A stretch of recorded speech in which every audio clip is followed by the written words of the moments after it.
magsimpopon muna tayong lahat. Sabi ng kanta kanina, it's all about Jesus. It's all about Jesus. Yes. We exist to praise Him. We exist to praise Him and give Him praise. And we exist to seek Him first. So maraming salamat sa mga umattend ngayong araw. Kahit may mga priorities kayo, may mga lakad kayo sa labas, pero priority nyo na pumunta dito. I'd like to welcome the first timers. The second timers. Dito ka po. Also the third timers. And of course, yung yung four timers. Welcome po sa kayong favor. Let's give them a round of applause.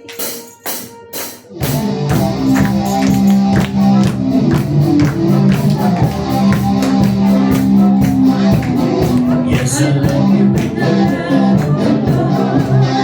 Yes, I love you with the love of the Lord. I can see in you the glory of my King. Yes, I love you with the love of the Lord.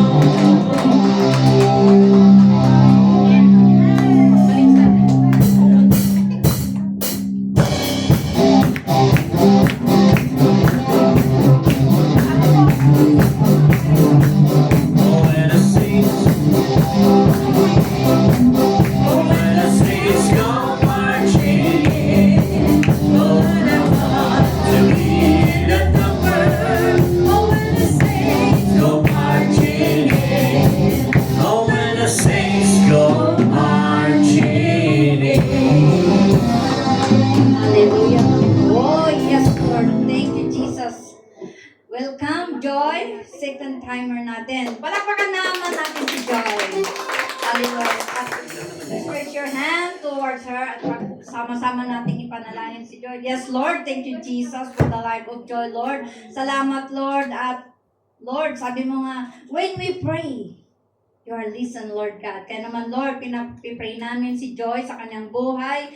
Lord God, sa pamilya niya sa Pilipinas, yung trabaho niya, Lord God. Hallelujah, na po siya ay pagpalain mo pa, Lord. Hallelujah, ng sigsig, liglig, at umaapaw, Lord God, na karunungan, Lord Jesus. Lord, thank you for the joy, the love, and peace, Panginoon, sa kanyang buhay, maging sa kanyang pamilya, Lord. Hindi ito accidentally, Panginoon, bagkus, Lord. Ito yung pangalawa niya, una, pangalawa, at tuloy-tuloy po siya, Panginoon, na makakasama namin upang purihin ka, Lord. Hallelujah, sa kanyang buhay, sa kanyang pamilya, sa kanyang trabaho, sa kanyang employer, Lord God. Whatever she do, Lord God, ikaw, Lord, ang manahan. At mauna, Lord God, sa kanyang buhay. Lahat ng plano niya, Lord, you're going to prosper because, Lord, she obey you, Lord Jesus. Hallelujah. Salamat, Lord, sa kanyang buhay. At, Lord, we give you back all the glory, honor, adoration with thanksgiving dahil siya po ay dinala mo, Panginoon, at makikita na namin siya sa mga susunod na araw at tuloy-tuloy po siya sa aming gawain na makasama siya in the name of Jesus. Salamat, Lord, sa buhay niya. Pagpalain mo po siya, Panginoon, ng may karunungan, ng may pagmamahal, pagpapakumbaba sa kanyang sarili. Amen. Thank you, Jesus. We give you all back the glory, honor, adoration with thanksgiving sa buhay ni Joy. Amen. Palakpakan naman. Yan lang, kaibigan yung palakpak. Amen.